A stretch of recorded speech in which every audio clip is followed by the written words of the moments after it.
All right, good to see everybody. Obviously, it's a big week, a big weekend here. I want to wish Coach Lloyd and the basketball team and the basketball staff luck tomorrow night. I know it's a huge game here on campus. Really, really excited for them.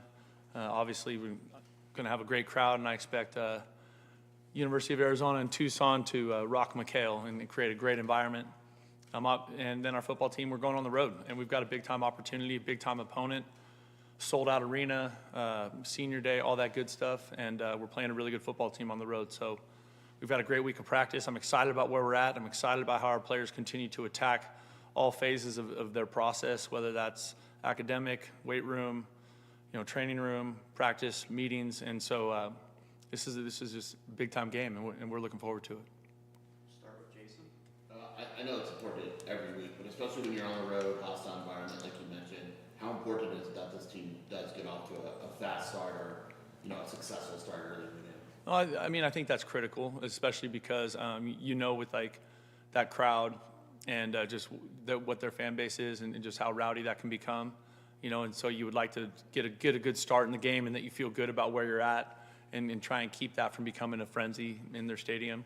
I felt like we've experienced some of that this year, both the good side and the bad side of that, and so I think it's really important.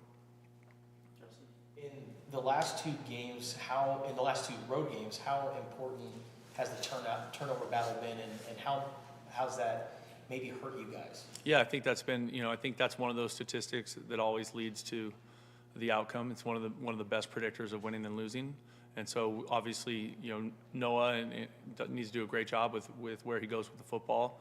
We got to do a great job of protecting him against a really good defensive front. And then anybody that carries it needs to be strong with the ball and really keep 4 points of pressure and understand how important it is that they're possessing it, that they at the end of the play they hand it to the official. David? They have one of the more talented wide receivers in the conference in Jack Beck. What have you seen from him on tape, and what's going to make him difficult to defend for you? Well, I think their whole group is good. You know what I mean? They do They have a great combination of big bodies and speed, and I think that's part of it. They have multiple guys with around 50 catches. So, Hoover's doing a great job at distributing the football. Coach Dykes has always been one of those guys that's been really creative offensively and done a good job of quarterback play and then, also, attacking you down the field. And so that's one of those things that, with our players in the secondary, with them seeing the looks and them having how comfortable can we get with the speed of it and dealing with each of those players individually, but then also the scheme and the quarterback and the running back combined. With the press coverage that TCU does against the pass, what is the important thing for the receivers to do to be able to neutralize that? Win fast, yeah. And what is that? So, I mean, it means what it says, right?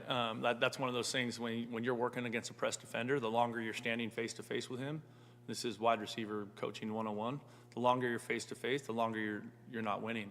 So you want to press him vertically as fast as you can.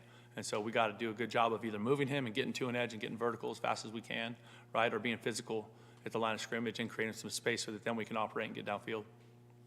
Justin, kind of go along with Jason's question about starting fast, getting the run game going. That really hasn't been the case in the road contest. How can you guys make sure that that's a thing throughout the course of the game? No, I think you're exactly right. And finding some stuff that we're comfortable with, depending on what we're seeing from them. They had a bye. So is there any new stuff or anything that we got unscouted looks that we have to figure out when we get into our run and pass game? That'll be a lot about what those first few series are all about, is finding out, are we getting what we thought we were going to see, or is there something new that we're having to deal with that's presenting a new challenge? Jason? When you face a team like TCU, they don't allow many sacks. A lot of that is because they get the ball out so quickly. How do you kind of balance, okay, we need to pressure the quarterback, whereas maybe you just can't at times because they get the ball out so quickly? Well, it's both those things, right? Like you can't allow him to stand back there all day and pick you apart and have all kinds of time to do it, right? But you also need to, the biggest thing is when you do pressure him or you do get there, you got to get him down. You got to make the tackle, and I think that part of it is a huge point of emphasis for us. And then obviously the longer he has, the more those great receivers and those other players have a chance to operate and find space and that type of thing. So I think there'll be a good balance of pressure and playing it straight. Brian, do you expect Chase Kennedy to be available for this game? I do. You had said, I think Malachi Riley has 1 game left. Are you saving that for the regular season finale? That remains to be seen. With the defense that you guys used last week was really good against the run, very effective. How do you approach TCU this week? It's with way that different. style? Like those two things are not even close. You know, I think Hoover is just a much cleaner, a much better thrower than Zion was. You know, so that's just 2 totally different worlds. So they don't even correlate.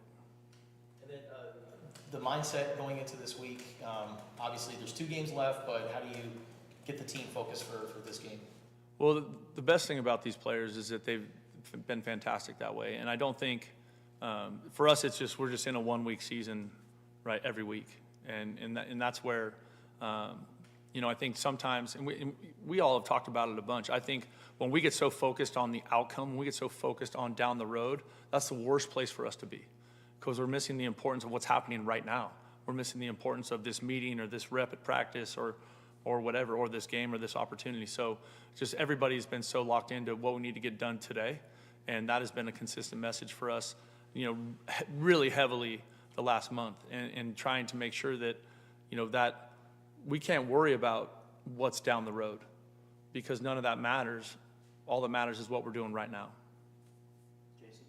What have you learned about Texas high school recruiting since you arrived at Arizona? You know, I had to recruit Central Texas when I was at Oregon State, so I was down there a lot.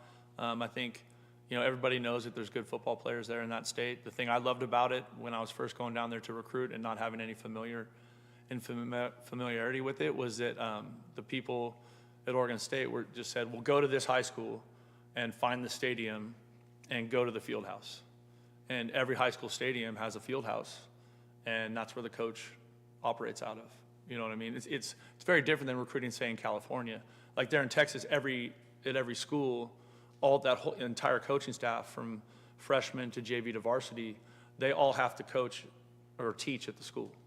So they're all there, right? Where in California, you have a lot more off-campus coaches, off-campus head coaches, you know, so you're meeting guys all over the place. But the cool thing about Texas is it's just high school football is such an important thing there. And all those situations that you go into, it's like going to a college, right? It's like when the NFL scouts come here, right? They have their list, they have the film, they have everything you need so that you can get a chance to properly evaluate their players. David? But just to kind of follow up on Justin's question there have been coaches in the past, Jim Tressel was one, who believed in playing up the rivalry every day, at least a small part of every day. He had a Michigan period in every single practice. Do you prescribe to that type of thinking, that you should, even though you don't want to look too far ahead, that you should always be thinking about the rivalry? I think everyone here is always thinking about that rivalry anyway, but for us, like, we need to find a way to play good football Saturday against TCU, and that's all that matters today. So when you're getting ready for the game, what's maybe your final message to these guys before they run out? I'm still formulating that, I would say. And really, I'm not going to say that in a press conference, right? Yeah. But I'm excited to see us play. These kids have worked extremely hard. They have a super high care factor, and I'm excited to see them put that out there Saturday against TCU. And then T-Mac is 112 yards away from the record. You guys talk about that at all with him? Not really. You know, I think he's such a great player, and obviously we missed him the other night on a couple that would have been big plays for him. So, you know, he's one of those guys that's going to make plays, and we have to give him a chance to make those plays. Any more questions? David? Brent, how would you describe your pregame messages? Are you a fiery type of pregame guy, or are you a more business-like type of pregame guy? Does it change from game to game? It's funny. This is such a strange question. So I'm emotional pregame, right? And so yeah. So there's a lot of heat in that message normally. Any more questions? Good. All right. Thanks, Brent. Appreciate it. Yeah.